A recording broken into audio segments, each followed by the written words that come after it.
Ali. O, may sagot si nanay, may sagot si anak, ha? Ang sagot ni nanay. Kaninong sagot ang unahin natin? Sagot ko muna. Sige. Wala naman sa lugar kong manghimasok sa buhay ng anak. Ay, hindi ako makapaniwala. Hindi ko pang hihimasukan ang buhay ng anak. Pero ang higpit ang bawat, no? Baka na lumalabas ang igot eh, no? O, dali, Nico, ikaw kaya sumagot. Sa akin naman, pagka pipili akong girlfriend, I see to it na magugustuhan ng mami ko. Mabait, magalang, Ibig maganda. sabihin, never pang nagkaroon ng chance na sure ka na hindi magugustuhan ni mami yung girlfriend mo? Uy, may girlfriend siya noon? Grabe. Dali. Di ba yung nahanap ng nanay niya? Lagi nasa bahay niya. Aray ko, gusto ko malaglag sa buti na lang. May kasama mo. Oo naman, hindi ko talaga Hindi ka lang hindi ka lang pwede hindi mag-comment. Hindi lang pwede. Correct. Diba, yan ang tanong na Kaya babasa boto ko. ka ba kay Angelica? Magalang siyang bata. Ganon? Ikaw. Boto ka ba kay Hindi ko paliligaya, di Nico. O kayo naman. Okay kami. Okay, Walang wala problema, ka surprise.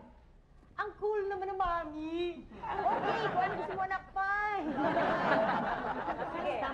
Guarded pa rin, pero... Basta mahal nila yung kasama. Oo, yun naman Basta talaga. maligaya Basta sila. maligaya. Mahal nila. At Okay. mahal sila. Siyempre. Oo. Okay, mommies. Thoughts nyo on kung mag-aasawa na sila. Kaya nyo ba yun?